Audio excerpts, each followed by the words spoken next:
Guys, we are back. Good evening, good morning, or good afternoon. As always, it is so great to see you. And friends, we're going to be talking about the best settings when shooting landscape photos. Now, I'm going to say right up front that there is not a single set of camera settings that works for every or best for every landscape photo. But there are some camera settings that are critically important for you to understand if you're going to take high quality landscape photos. And that is what we're going to talk about in today's video. Before we get started, I do want to thank you all for tuning in today. I'm absolutely humbled with your support for this channel that we received here. If you're a subscriber, thank you. If you haven't yet subscribed, hey, I hope you consider doing that so you don't miss out on any of our future videos. We have a lot of really great landscape videos on the horizon with plenty of other photography videos coming as well. So if you subscribe, well, you're going to be in the front row seat for all of that. Now, with that said, pull up a seat and let's go.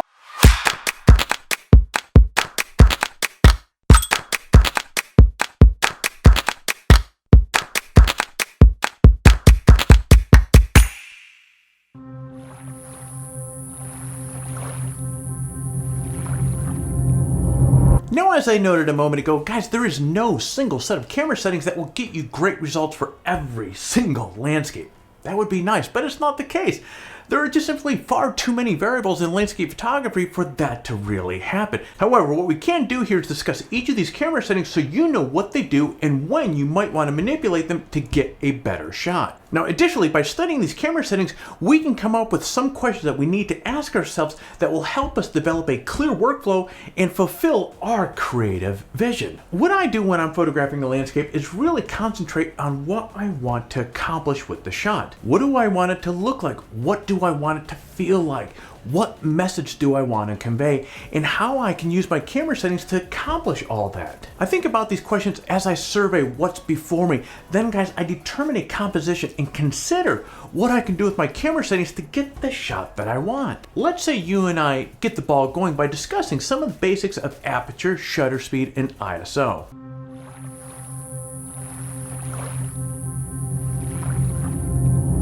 Aperture refers to the size of the opening in the camera's lens. It's in charge of, guys, the amount of light that is allowed in. Aperture also controls depth of field in an image as well. For most landscape photos, like this one, depth of field is actually quite large.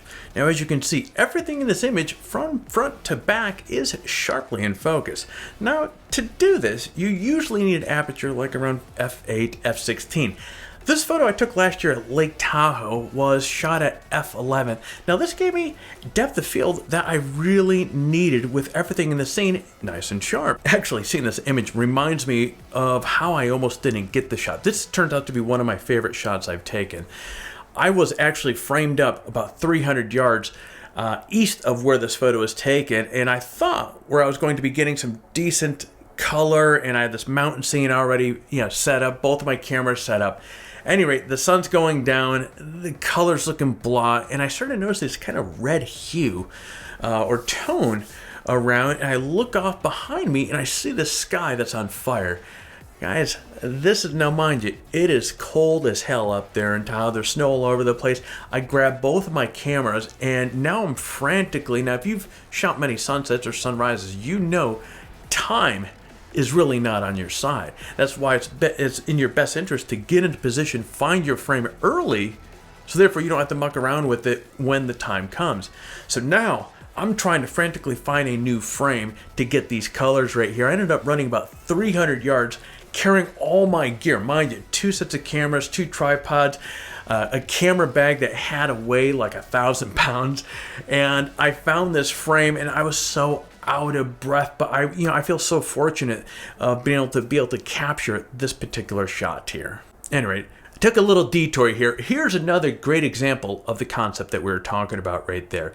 This image of last year's flower bloom was shot at f16. Again, that's an aperture value that gets you nice big depth of field. Now, in this case, even the closest flowers to the lens are really nice and sharp, but so are the mountains in the background.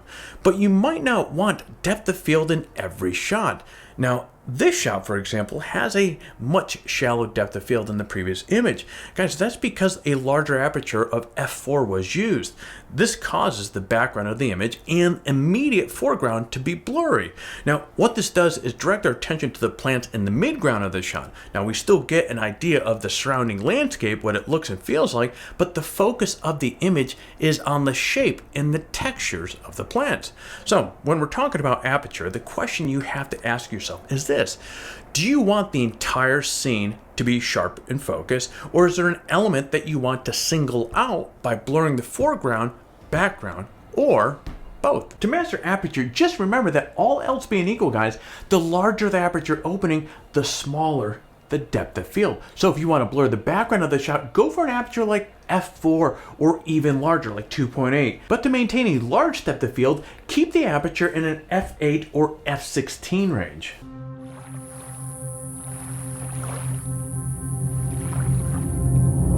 Shutter speed is responsible for the duration of light that is hitting your camera's sensor. Shutter speed also determines how motion appears in a shot.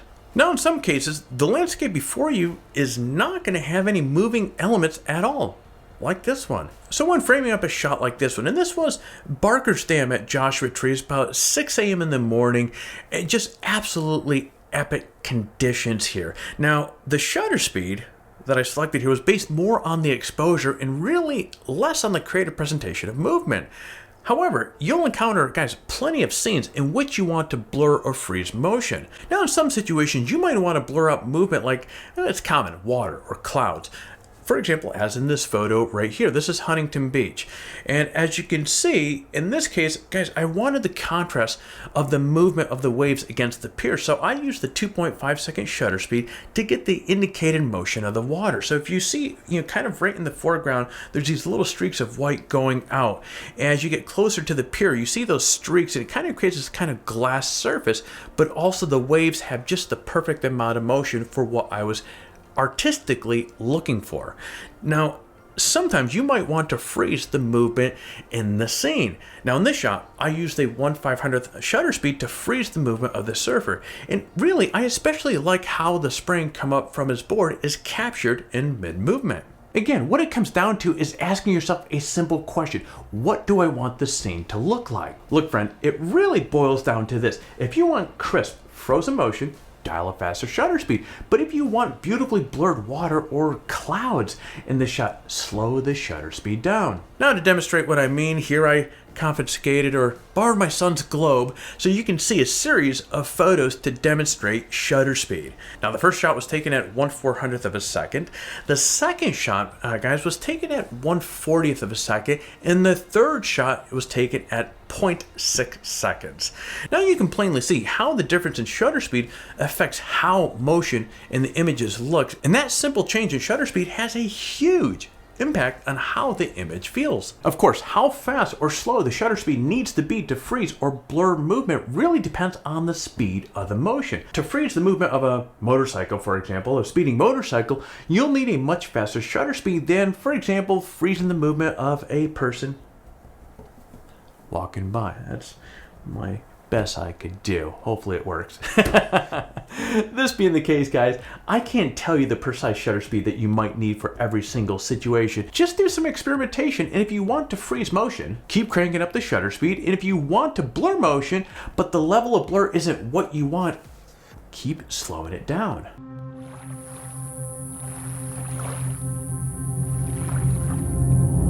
Another big one here because, guys, ISO controls the sensitivity of the sensor to light.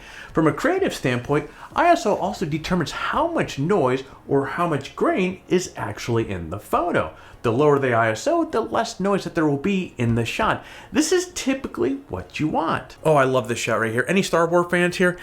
When I took this shot, for whatever reason, it kind of reminded me a little bit of Star Wars. Anyways, in this image, the ISO, I had it set at 100. You can see the shot is crisp and clean, and there's really zero evidence of digital noise. However, sometimes you might want to introduce a little noise or grain for artistic appeal. Now to do this, well, all you have to do is simply hike up the ISO value. Now the ISO value at which you start to see digital noise, guys, really depends on the camera. And this is a pretty common question that we see. Some high-end cameras, like for example, my EOS R5, can shoot at ISO 6400 and well above before you really start seeing any noise.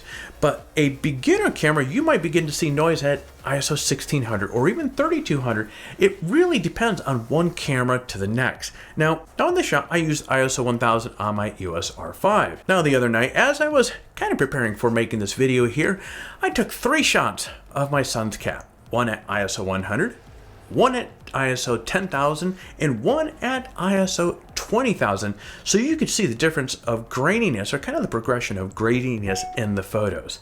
Now, ISO 100 is crisp and clean, but ISO 20,000 begins to show a little grit and grain that comes with a higher ISO setting. The important lesson with ISO is that it should be the last of the 3 exposure settings that you really mess around with here. When I'm shooting in manual mode, more on that in a minute, I set the aperture first, then I set the shutter speed, and then I try to leave the ISO as low or at the lowest possible that I can.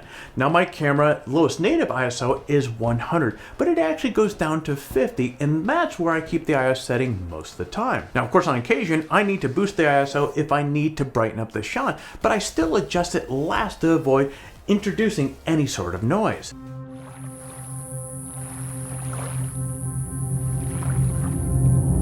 Now, in addition to the basic elements to exposure that we've just discussed, there are a few shooting modes that should be, or that you should be aware of as well. Now, manual mode, which is what most landscape photographers use most of the time, you control the aperture, the shutter speed, and the ISO. So it's your input for each setting that determines the exposure and how that image is going to look. For example, this image was taken in f14, 1/125 seconds, in ISO 250.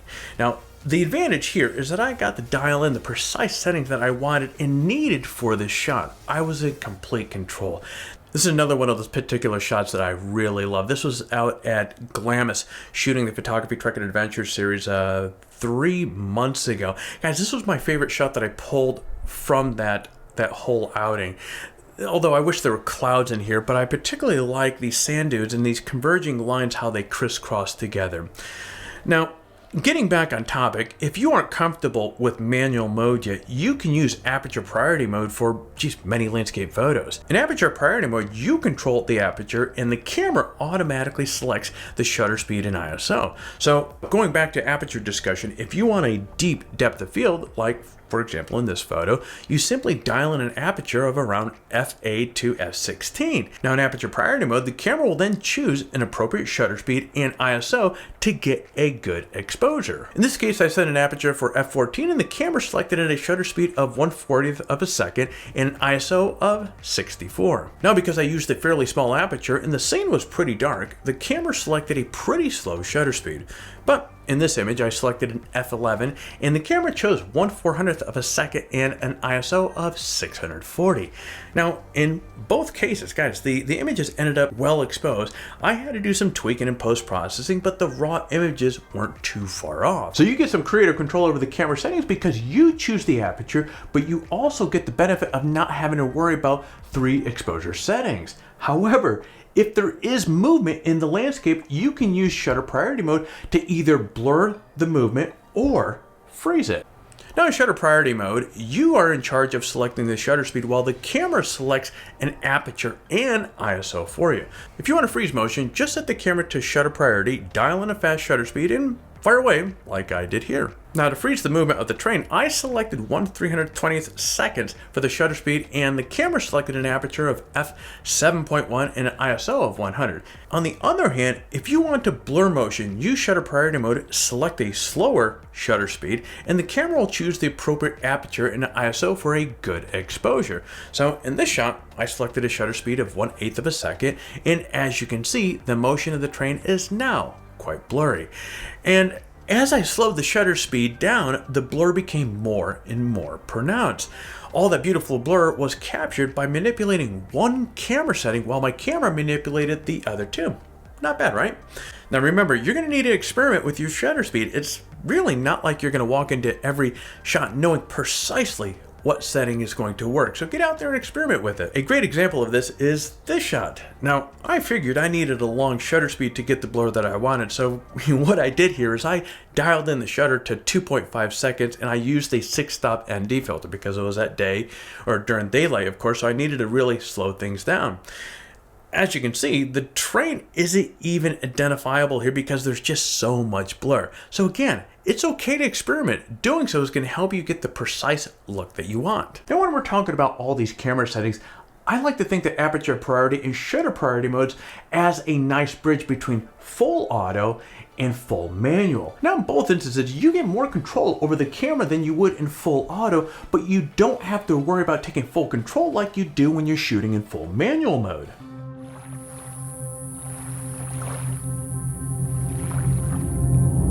Now, the final camera setting that you absolutely need to know when you're shooting landscapes is white balance. Now, when you're shooting in RAW, the camera retains all the information captured by the sensor. This includes, my friend, color temperature of the image when it was taken. But you might want to make adjustments to that color temperature of the image in post-processing because, guys, RAW files keep all that information and you can easily make adjustments to white balance in programs like Lightroom and Photoshop. Now, in this image, you can see that the white balance is 4150, but I can manipulate the value to either warm up the shot, like so, or cool down the shot like this.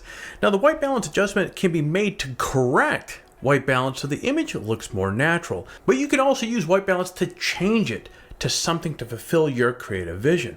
For example, you might have a photo that has a lot of warm tones in it, like this one. Now, if you want to accentuate these tones, you might warm up the white balance just a little bit. Conversely, if you want to lessen the warm tones in a shot, you might adjust the white balance to be cooler, more cooler than it actually was when you took the photo. Now, as I mentioned at the start of this video, there isn't a single aperture, shutter speed, ISO, and white balance value that will work in every landscape photo that you take. However, by learning these camera settings, practicing them, and mastering your use of them, you'll be much better equipped to create landscape photos that are both well exposed and fulfill that creative vision. Now, more than that, you'll be able to create a mental checklist and workflow that helps you organize your thoughts and actions behind the lens. Now, it might take you a few times to wrap your head around all these camera settings the first few times you use these processes to create your landscape photos, but the more that you practice, the more it will become second nature.